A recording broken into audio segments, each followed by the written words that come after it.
சாத்தான்குளம் சம்பவத்தைப் போல உணவருந்தியவர்களை தாக்கிய உதவி ஆய்வாளரை கைது செய்ய வலியுறுத்தி உணவக உரிமையாளர் ஆட்சியரிடம் புகார். கோவை காந்திபுரம் மத்திய பெண் நிலையம் அருகே ஸ்ரீ ராஜா உணவகம் செயல்பட்டு வருகிறது. மோகன்ராஜ் என்பவர் இந்த உணவகத்தை நடத்தி வருகிறார். இந்நிலையில் நேற்று 10:20 மணிக்கு ஹோட்டலை மூட சொல்லிய உதவி ஆய்வாளர் முத்து சாப்பிட்டுக் கொண்டவர்களை தாக்கியதால் பெண் உட்பட 3 பேர் காயமடைந்தனர். காயமடைந்த ஓசூரை சேர்ந்த பெண் அரசு மருத்துவமனையில் சிகிச்சைக்காக அனுமதிக்கப்பட்டுள்ளார். இந்நிலையில் உதவி ஆய்வாளர் முத்துவை மாநகர காவல் ஆணையாளர் டேவிட்சன் தேவ ஆசிர்வாதம் கட்டுப்பாட்டு அறைக்கு மாற்றி உத்தரவிட்டார். தமிழக அரசு இரவு 11 மணி வரை உணவகங்களை நடத்தலாம் என அரசு ஆணையின்படி செயல்பட்ட உணவகத்தில் உணவருந்தியவர்களை கண்மூடித்தனமாக தாக்கியது சாத்தான்குள சம்பவத்தை போல இருப்பதாக உணவக உரிமையாளர் மோகன்ராஜ் குற்றம் சாட்டினார். இதனையடுத்து பாதிக்கப்பட்டவர்களுக்கு நியாயம் கிடைக்க உதவி ஆய்வாளரின் இடமாற்றம் மட்டும் போதாதெனவும் அவரை கைது செய்ய வலியுறுத்தி மாவட்ட ஆட்சியர் நாகராஜனிடம் புகார் அளித்தார். மேலும் ஆய்வாளர் லதா அவர்களின் சர்வதிகார போக்கால் கடை நடத்த முடியாத சூழல் உருவதாகவும் தினமும் கடை ஒன்றுக்கு 100 ரூபாய் லஞ்சம் கொடுத்து வருவதாகவும் தெரிவித்தார். உதவி ஆய்வாளர் உணவகத்தில் சாப்பிடுபவர்களை மிரட்டி அடித்து வெளியே அனுப்பும் வீடியோ சமூக வலைதளங்களில் வைரலாகி வருவதை தொடர்ந்து இவ்வழக்கை சென்னை உயர்நீதிமன்றம் தாமாக முன்வந்து விசாரணை நடத்த வேண்டும் என்பதே பொதுமக்களின் கோரிக்கையாக உள்ளது. வணக்கம், என் பேர் மோகன்ராஜுங்க. ஸ்ரீ ராஜா ஹோட்டல் காந்திபுரம் பஸ் ஸ்டாண்டில் நடத்திட்டு வரேன். நான் அதோட உரிமையாளர் தான். நான் கடை கோவிட் நாம்ஸ் படி 11 மணி வரைக்கும் கடை இருக்கலாம்னு சொல்லியிருந்தாங்க. அது அந்த விதிப்படி தான் நாங்களும் கடை வச்சிருக்கோம், சானிடைசர் வச்சிருக்கோம், எல்லாமே பண்ணுறோம். அந்த கோவிட் கெப்பாசிட்டி தான் நாங்களும் ரூல்ஸ் படி தான் நாங்களும் கடையை நடத்திட்டு இருந்தோம். நேற்று ஒரு 10-20 மணி இருக்கும். முத்து என்பது ஒரு உதவி ஆய்வாளர் எஸ்ஐ வந்துங்க கடைக்குள்ளே பூந்து லேடிஸ்லாம் சாப்பிட்டு இருந்தாங்க. லேடிஸ்னு கூட பாராமல் மூர்க்கமாக அவங்களை தாக்கி அவங்களுக்கு மண்டை உடஞ்சி என் ஸ்டாஃப்ஸ்க்குலாம் அடிபட்டு ஜிஹெச்சில் அட்மிட் ஆகி ஃபோட்டோஸ் கட்டுங்க ஜிஹெச்சில் அட்மிட் ஆகிருக்காங்க.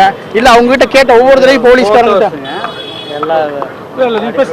இல்ல எதனால என்ன தப்பு நாங்க பண்ணிட்டு நாங்க சோறு கொடுக்கறது ஒரு பெரிய தப்பா, இதனால ஏன் இப்படி அடிக்கிறீங்க நீங்க? பொதுமக்கள் குழந்தைங்க அந்த சிசிடிவி ஃபோட்டேஜ் கூட இருக்குங்க. குழந்தைங்க கூட பச்சை குழந்தை கூப்பிட்டு வந்து கூட சாப்பிட முடியாம மெஞ்சு போயிருக்காங்க. அந்த ஃபோட்டேஜ் இருக்கு. அந்த ஃபோட்டேஜ் இப்போ சன் நியூஸ் பாலிமர் எல்லா சேனல்லையும் வந்துருச்சுங்க. அடிச்சது பண்ணது எல்லாமே வந்துருச்சது. கேட்டால் இன்ஸ்பெக்டர் மேடம் அதான் ஒரு மேடம் இருக்காங்க. அவங்க தான் இன்ஸ்பெக்டர் மேடம். கேட்டால் இன்ஸ்பெக்டர் மேடம் சொல்றாங்க, இன்ஸ்பெக்டர் மேடம் சொல்றாங்கன்னு தான் சொல்றாங்க. அவங்க வராங்க, தோசைக்கல்ல தண்ணி எடுத்து ஊத்துறாங்க, புரோட்டா மாஸ்டர் கையால் உடச்சு போடுவான்றாங்க. அவங்க நம்மளை தம்பி வேலை செய்யறாங்க. பின்தங்கி கிராமத்திலிருந்து வராங்க. அவங்க புரோட்டா மாஸ்டர் கூலி வேலை தான் செய்யறாங்க. அவங்க அடிச்சா எண்ணெய் அடிங்க நீங்க, நான் ஒரு ஓனர் எண்ணெய் அடிங்க, அவங்க அடிச்சு என்ன பிரயோஜனம்? 3 பேர் படுத்துட்டு இருக்காங்க. 2 பேருக்கு வேலை வாய்ப்பு போய் எல்லாம் போய் படுத்துட்டு இருக்காங்க. வேலைக்கு வர்றதுக்கும் பயப்படுறாங்க. ஒரு இதே இல்லாம இருக்கு. ரொம்ப சிரமத்தில் இருக்கும். இதுக்கு நீங்க தான் தக்க நடவடிக்கை எடுக்கணும். மாமூல் கொடுக்காதனால இது பண்றாரா? இல்ல சார், இல்ல அதுவும் எதிர்பார்க்கறாங்க, அதுவும் வாங்குறாங்க. இல்ல போலீஸ் காவல்துறை நண்பர்கள் தான் அந்த மாதிரி தான் நானும் பாக்குறேன். நான் ஒருத்தங்க காவல்துறை நண்பர் யாராவது சாப்பிட்டா கூட நான் வாங்க மாட்டேன். அவங்க நைட்ல பணியாற்றுறாங்க. அவங்க மேல நல்ல மரியாதை வச்சிருக்கேன். நான் எதுவுமே நான் காசு வாங்க மாட்டேன். நான் அந்த அளவுக்கு அதை ஒரு சிலர் பண்றேன். இதனால மொத்த காவல்துறைக்கு இது ஒரு பெரிய களங்கமாய் தான் இருக்குங்க. இது ரொம்ப இன்னைக்கு காலையில் அந்த முத்துன்ற எஸ்ஐ ஏதோ யாருக்கு மாற்றம் பண்ணியிருக்காங்கன்னு சொல்றாங்க. அது இப்போ நான் போய் ஒரு தனி மனிதன் நான் போய் அடிச்சேன்னா எனக்கு வழக்கு பதிவு பண்ணுவாங்களா இல்லையா? அதே மாதிரி போலீஸ் குற்றவாளி நீங்க அடிங்க, நீங்க ஒன்றும் பிரச்சனை கிடையாது. நீங்க ஒரு பொதுமக்களை ஒரு லேடிஸை தாக்கியிருக்காங்க. அது டிரான்ஸ்ஃபர் ஒரு தீர்வாகாது சார். அது அவர் மேலே ஒரு தக்க நடவடிக்கை எடுக்கணும், ஆக்ஷன் எடுக்கணும். வழக்கு பதிவு பண்ணு சார். ஆமா சார், 11 மணி வரைக்கும் ரன் பண்ணலாம். கோவிட் நாம்ஸ் இருக்கு எங்களுக்கு. அது இது ஜியோ காப்பி கூட இருக்கு சார். 11 o'clock வரைக்கும் ஓட்டலான்ட்டு இருக்கு. அப்படி இருந்து ஒரு 10:20 அது bus stand sir. Bus stand ஒரு வெளிப்படையான வெளிக்கடையா இருந்தா சொல்லலாம். 10 மணிக்கு லாக்டவுன் மக்கள் போய் அடைஞ்சிருவாங்கன்ட்டு. பஸ் ஸ்டாண்டு போது பஸ் சாப்பாட்டுக்கு என்ன பண்ணுவாங்க? இன்ஸ்பெக்டர் ரவுண்ட்ஸ் வந்தாங்கன்னா 10 மணிக்கு அடிக்கணும் அப்படின்றாங்க. அவங்க கம்பல்சரியாவே சொல்லிடுறாங்க. அவங்க 10:20 10 மணி 9:30 கூப்பிட்டு சொல்லுவாங்க. ரொம்ப அராஜகத்திலேயே அராஜகம், உச்சக்கட்ட அராஜகம் சார். அவங்க என்ன சொல்றதுங்க, ஓப்பனாகவே நான் ரன் பண்ணேன்னா அவங்க ஏதாவது கவனிச்சாதான் நான் ரன் பண்ணேன். நான் இல்லாட்டி என்னால் கடையை என்னால் ஓட்ட முடியாதுங்க. அது மாதிரி தான் நான் என் கும்பலில் நான் போட்டுட்டேன். நான் நிறைய பேர் இருக்காங்க அந்த கடையில், வாய் பேச முடியாமல் நிறைய பேர் இருக்காங்க. அவங்க நீங்களே பர்டிகுலராக அந்த பஸ் ஸ்டாண்டுக்கு வாங்க. நீங்கள் எல்லா கடைக்காரரும் இருப்பாங்க. தனிப்பட்ட முறையில் நீங்கள் அவங்கள கேளுங்க. நீங்கள் அவங்க எவ்வளோ ஃபீட்பேக். இப்போ இருக்கிற காலகட்டத்துக்கு வாடகை கொடுக்க முடியாது சார். அங்கே வாடகை அந்தளவுக்கு வாடகை நம்மளால மேனேஜ் பண்ண முடியல. வாடகை விட்டுருங்க. ரெண்டாவது நம்ம பேசிக் சோத்துக்கு தான் எல்லாரும் நீங்களும் பாடுவீங்க, நானும் பாடுவேன். சோத்துக்கு தான் நம்ம பாடுவோம். பேசிக் நீச்சே ஃபுட்டு தான். அந்த ஃபுட்டு ப்ரொவைட் பண்ணக்கூடாதுன்னா இது எந்த விதத்தில் நியாயம் சார்? பஸ் ஸ்டாண்டில் போய் பார்சலே கொடுக்கலாம்னு வச்சுக்கோங்களேன். பார்சல் வாங்கிட்டு எங்கே போய் சாப்பிடுவாங்க? எங்கே சார் போவாங்க பார்சல் வாங்கிட்டு? உட்காருக்கு ஒரு இருப்பிடம் இவங்க தான் பந்தாவஸ்து கொடுத்து கடைக்காரங்களெல்லாம் அவங்க தான் ப்ரொடெக்ட் பண்ணுங்க. அவங்க தான் ப்ரொடெக்ட் பண்ணி எந்த பிரச்சனையும் இல்லாமல் இருக்கணும். ஏதாவது பிரச்சனை நம்மளுக்கு கூப்பிடுப்பா. ஸ்டேஷன் இருக்கு, இத்தனை ஸ்டேஷன் முன்னாடியே இருக்கு ஸ்டேஷனுங்க. இல்லை எத்தனை நாளைக்கு தான் சார் பயந்து சாகுறதுன்னு நான் கேட்குறேன். நான் நம்மளுக்கு என்ன சொல்றதுங்க, அந்த பொழப்பு பண்றதே போயிடுச்சு. எனக்கு 2 குழந்தைங்க இருக்காங்கன்னு வேற வழி இல்லாமல் நான் ஓட்டிட்டு இருக்கிறேன். நான் நமக்கு அதுதான் சார் சோர்ஸ் சார். அவர் எஸ்ஐ மேல தக்க நடவடிக்கை எடுக்கணும் சார். டிரான்ஸ்ஃபர் வந்து ஒரு தீர்வு ஆகாதுங்க.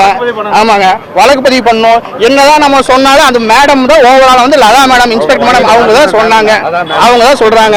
அவங்க வந்ததுக்கு அப்புறம் தான் இவ்வளவுங்க. இல்ல ரிஸ்ட்ரிக்ஷன்ஸ் நம்ம ஃபாலோ பண்ணலாங்க. எல்லாமே ரூல் பை ரூல் தான்.